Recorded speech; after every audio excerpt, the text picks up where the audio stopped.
पति का महत्व। मुझे तलाक चाहिए। मेरे पति पेशे से एक इंजीनियर हैं। मैं उनसे उनके स्थिर शांत स्वभाव के लिए प्यार करती थी, और जब मैं उनके चौड़े कंधों पर अपना सिर झुकाती थी तो मुझे सुकून का एहसास होता था। 3 साल प्रेमालाप और अब शादी के 2 साल बीतने के बाद मुझे ये स्वीकार करना होगा कि मैं इससे थक गई हूँ। मेरे पहले उनसे प्यार करने के जो भी कारण थे, अब वही मेरी सारी बेचैनी के कारण बन गए हैं। मैं एक भावुक महिला हूँ, और जब रिश्ते और मेरी भावनाओं की बात आती है तो मैं बेहद संवेदनशील हूँ। मैं प्यार भरे पलों के लिए उसी तरह तरसती हूँ जैसे कैंडी के लिए तरस रही एक छोटी लड़की। मेरे पति मेरे बिल्कुल विपरीत हैं। उनकी संवेदनशीलता की कमी और हमारी शादी में प्यार भरे पलों को लाने में उनकी असमर्थता ने मुझे प्यार के विषय में निराश कर दिया है। एक दिन मैंने आखिरकार उन्हें अपने मन की बात बताने का फैसला किया कि मुझे तलाक चाहिए, और मैंने हिम्मत करके उन्हें बताया। आखिर क्यों? चौंकते हुए उन्होंने पूछा। मैं थक गई हूँ। दुनिया में हर चीज का कोई कारण नहीं होता है, मैंने कहा। वह पूरी रात चुप रहे, हर समय हाथ में एक जलती हुई सिगरेट लिए हुए गहरे विचारों में डूबे रहे। इससे मेरी निराशा की भावना और बढ़ती गई, क्योंकि मैं ऐसे आदमी को देख रही थी जो अपनी दुर्दशा को व्यक्त भी नहीं कर पा रहा था। भला मैं उनसे और क्या उम्मीद कर सकती थी? और अंत में उन्होंने मुझसे पूछा, मैं तुम्हारा मन बदलने के लिए क्या कर सकता हूँ?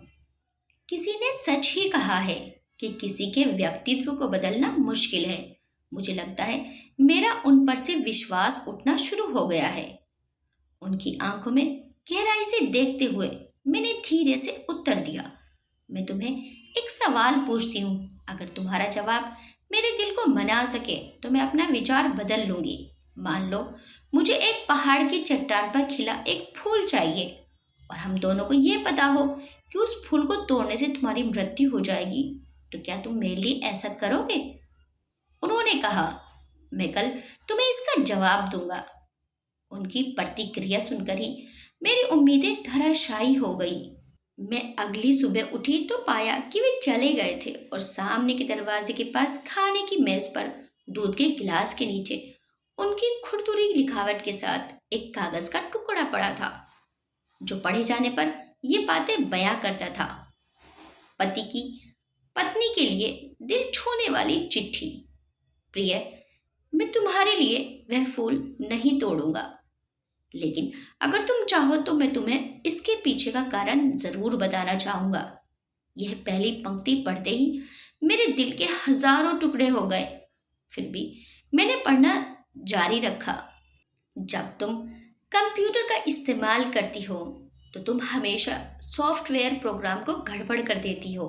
अंत में तुम स्क्रीन के सामने बैठकर रोती हो। मुझे अपनी उंगलियों को जिंदा रखना पड़ेगा ताकि मैं प्रोग्राम को पुनर्स्थापित करके तुम्हारे कीमती आंसू बहने से रोक सकूं। तुम हमेशा घर की चाबियां गुमा देती हो, इसलिए मुझे दरवाज़ा खोलने के लिए अपने पैरों को जिंदा रखना पड़ेगा ताकि दरवाज़ा तोड़कर तुम्हें घर के अंदर ले जा सकूं। तुम यात्रा करना पसंद करती हो, लेकिन हमेशा एक नई जगह में अपना रास्ता भूल जाती हो। मुझे तुम्हें रास्ता दिखाने के लिए अपनी आंखें जिंदा रखनी पड़ेंगी। जब तुम्हें सर दर्द होता है, सर पर बत्ती बांध लेती हो, और मुझे अपनी हथेलियों को जिंदा रखना पड़ेगा ताकि मैं तुम्हारा सर दबाकर तुम्हें सुकून दे सकूं। तुम्हें घर के अंदर रहना पसंद है, और मुझे पता है कि तुम अंतर्मुखी व्यक्ति हो। तुम्हारी बोरियत दूर करने के लिए मुझे तुम्हें चुटकुले और कहानियां सुनाने के लिए अपने मुंह को जिंदा रखना है।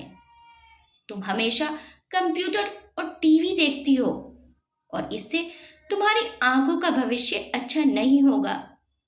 मुझे अपनी आंखों को बचाना होगा ताकि जब हम बूढ़े हो जाएं तो मैं तुम्हारी आंखें बन सकूं, तुम्हारे सिर से सफेद हो रहे बाल चुन सकूं, तुम्हारे नाखूनों को बिना तुम्हें चोट पहुंचाए काट सकूं। मैं भी समुद्र तट पर टहलते हुए तुम्हारा हाथ पकड़ना चाहता हूँ। जैसे तुम धूप और सुंदर रेत का आनंद लेती हो और खुशी से गाने गुनगुनाती हो, उसे मैं अपने कानों से सुनना चाहता हूँ। इसलिए मेरे कान जिंदा रहने चाहिए। जब तुम नहा के निकलती हो तो तुम्हारी भीनी भीनी खुशबू को महसूस करने के लिए मेरा नाक जीवित होना चाहिए। इसलिए मेरी प्रिय, जब तक मुझे यकीन नहीं होता कि कोई है जो तुमसे मुझसे अधिक प्यार करता है, मैं तब तक उस फूल को नहीं तोड़ूंगा। और जिस दिन ऐसा कोई आया जो तुमसे मुझसे अधिक प्यार करे, मैं खुशी खुशी इस फूल को तोड़ लूंगा।